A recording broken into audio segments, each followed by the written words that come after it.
Hello, my little code gremlins. We're here picking up another algorithm in my Algorithms and Data Structure series that I've titled Conquering the JavaScript Interview for maximum clickbait. So make sure you like, comment, and subscribe in this video.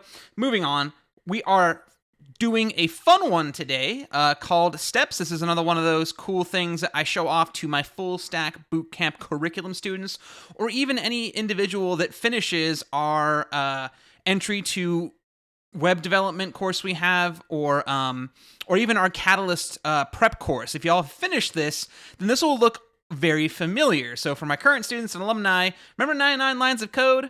Well, that one's going to be solving this particular algorithm in a fun and clever way. So you already know how to do this. For everyone else coming along, we're going to be using some basic fundamental code to get this done. And again, just like with my other algorithm videos, hopefully once you see I walk you through the solution, something that seems otherwise fairly complex is actually really not that bad.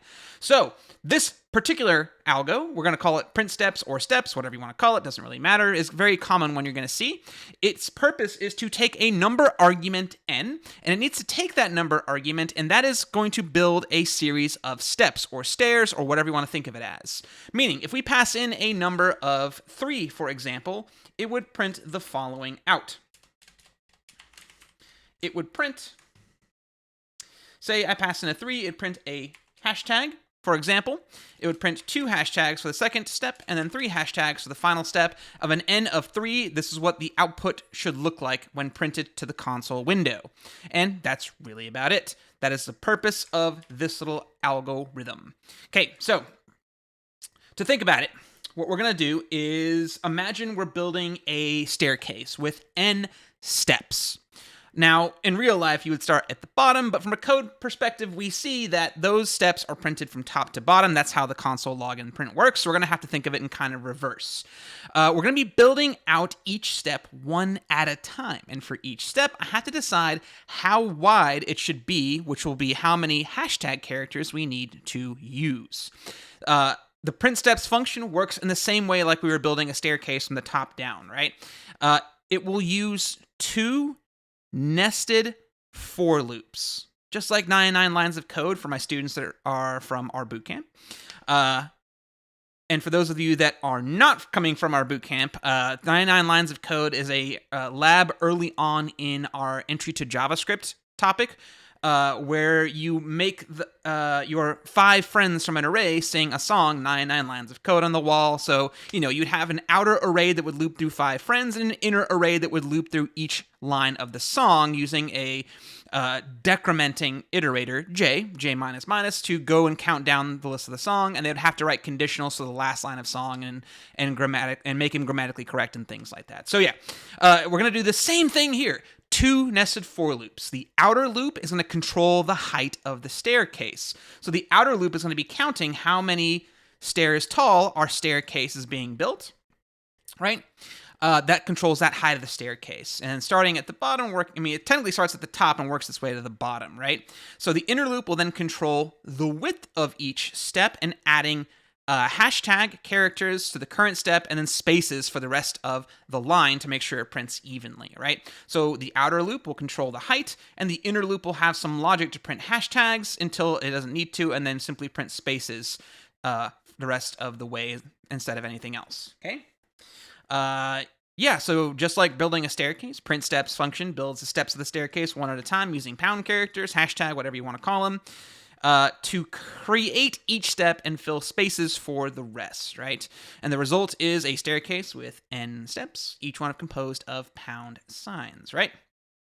So let's dive on in and start coding this out, because like I said, once you understand the purpose of the 2 for loops, this thing comes together fairly quickly.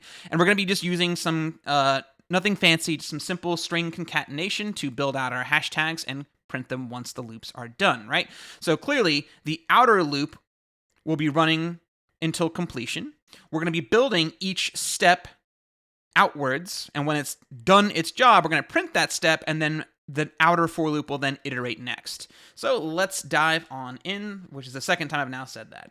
Like I said, we have an outer loop that needs to do a job, so we're going to set, and we're not counting array index positions here, we're counting steps, so I'm actually going to start my I incrementer at 1 rather than 0, very common mindset for students is like, oh yeah, for loops are for arrays, for loops are for arrays, and you very much always kind of, you have this muscle memory to start your loops at 0 because they coincide with an index position. Why not? Why we're not going to complicate the math here? We're going to start it at step 1. We're going to increment I so long as it's less than our desired step height, and we're going to do a less than or equal to sign here to make sure we get to our n, not up to but not including our n. We want it to be inclusive. And just like before, we're going to move out, just like any other time, we're going to increment our I by 1. So height 1, height 2, height 3. So if we pass in an n of 3, the outer for loop will terminate once the I iterating variable gets to 3. That's where it should stop. Okay? So from there, we need to generate a step and print it. So what we're going to do is we're going to do a let, because we got to make sure this thing is reassignable. So we're not going to use a const here.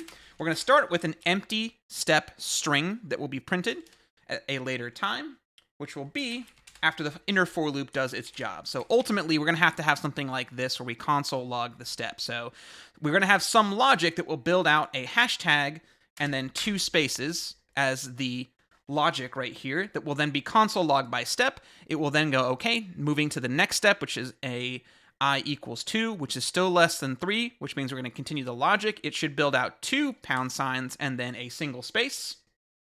Then console log that step. So hopefully you can see how this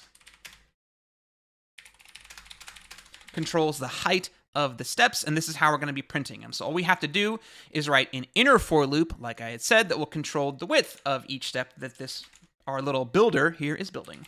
So we're going to have another for loop, like I had mentioned. It is going to use a different iterating variable that will also start at 1, because again, that's the first space. It is going to continue in the same fashion, because ultimately, stop it, keyboard. There. It's going to have the same looping logic as our height as well, because that's how many. You'll notice a pattern here where, like I said, it will print a hashtag and 2 spaces, which gets us a value of 3 things that it will build outwards, right? It goes, oh, I'm the top, so I'm going to print 1 hashtag and 2 spaces. That's still 3 characters. This one prints 2 hashtags and a space, which still amounts to 3 characters. And this one prints 3 characters as our bottom step in our little staircase here. So it's still going to be printing up to and including our n argument input. So that's why we're going to have it set with the same condition. And just like before, it should also increase by 1. Now, we have to decide how many steps it prints and how many spaces it prints. So ultimately, let's take a look at the simplest possible solution. Let's just print out all hashtags to confirm it's currently working the way I think it does. So let's go ahead and call this with a print steps of 3. And just for some spacing in my console window over here, I'm going to have it console log a blank line after it builds my steps, so we can have separation between each set of console logs. So this is just for visualization purposes. This has nothing to do with the actual, just for visual, right? This has nothing to do with the actual solving of this particular fun little algorithm. Let's save this file and see what she prints. Not unexpected, right? Like I said, I just wanted it to print all the hashtags so we can begin visualizing what we're actually writing here. So clearly, we are printing either a hashtag or a space, and that sounds just like exactly like you might think, an if-else statement. That's all it amounts to. And clearly, it's going to have one that prints out an empty space and a condition, and one that prints out a hashtag condition. So let's go ahead and write, I'm going to assume it's going to be a full if-else statement that will simply have an else of, if you're not supposed to be printing steps, otherwise print spaces. Otherwise, if you are supposed to be printing steps, print hashtags.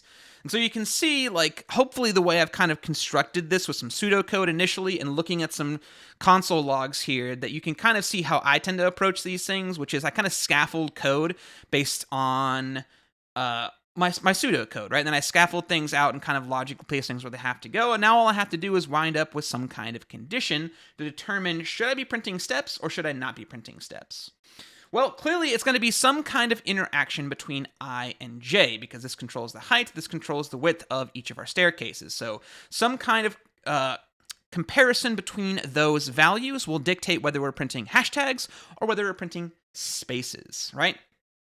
So considering J controls the width, I'm going to assume J is going to have to be doing some kind of math against the letter, or some kind of comparison, whether it's or some kind of arithmetic or some kind of less than greater than scenario against the value of I, because the interaction between those two is what dictates what we're printing. So I'm going to say, let's see. Well, if J here is 1 on the first print right here, right? If J here is 1, the first step of our staircase, and so is our value of I. I got that backwards. I is the height, and J is the width.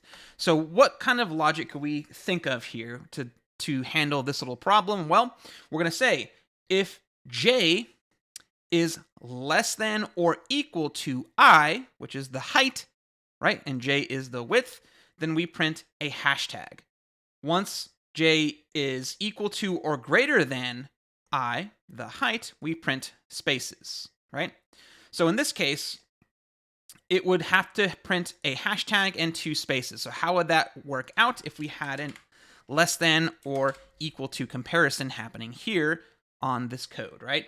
So I can say if J, the width, which in the first loop here is 1, and our I, our height, is also 1, that is less than or equal to 1. Is 1 less than or equal to 1? Yes, it is. So print a hashtag, which would print that there. Then the inner loop will move to the next step, a J of 2. Is 2 less than or equal to 1? No. So we print a blank space. Then our n is still 3, so it will increment to 3. Is 3 less than or equal to 1? No. Therefore, it prints a space, and we get our 2 spaces and our 1 hashtag. And with that in mind, it was as simple as that, folks. That's why I said this is a nice, fun, simple one, because I've been doing some longer videos in this series recently, so I wanted to balance it out with something a little bit smaller. So we can also change the name of these iterators if it makes y'all feel a bit better. I can say height, maybe, for this one, and then for this iterator, we can call it width. That way it might be a little bit, I should have done that while I was trying to explain this, to explain how these steps are working here. But yeah, that's ultimately all the logic we had to do. And again, like for my students and the ones that I've explained what 99 lines of code is, this is pretty much what y'all had to do in 99 lines of code. Again, a little bit different, but it's the same logical concept of an outer for loop controlling a slower moving gear, an inner for loop going to completion for every single spin of the bigger gear. And that's it, right? So outer loop controls the height, beep, beep, beep, beep, beep. Inner loop controls the width, so how many hashtags we print until they start being spaces. And this if-else condition is quite simple when we've hopefully broken it down to our simplest, smallest doable steps.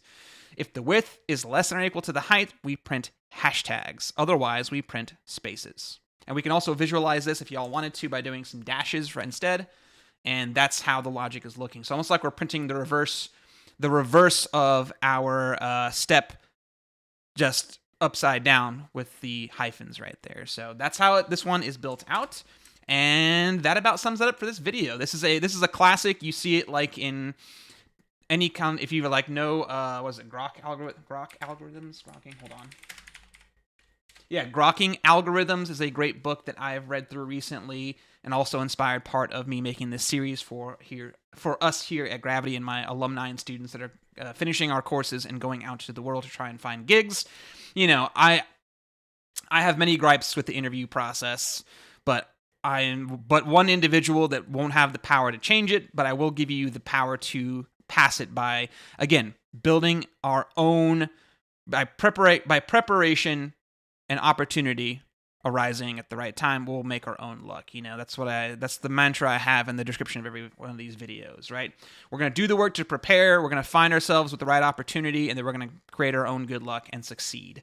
So yeah, this is a classic. You'll find it in any kind of programming language or algorithm book, and this is just the JavaScript solution to it. I believe there is a recursive solution we can do at a different time. The recursive ones are much harder to understand if you're not used to recursive style solutions. And of course, I wouldn't recommend them for an interview process because, you know, trying to like think your way through a recursive solution on like a whiteboard style or like notepad style interview can get hairy if you can't test it and print things and see where it goes wrong with your exit condition or something like that. But yeah, that's it for now. Like I said early on, make sure all y'all like, comment, subscribe, follow this whole thing. It's going to be another online free course from us of trying to get y'all in the mindset of cracking algorithms and understanding data structures to pass that interview. So, ta-ta for now.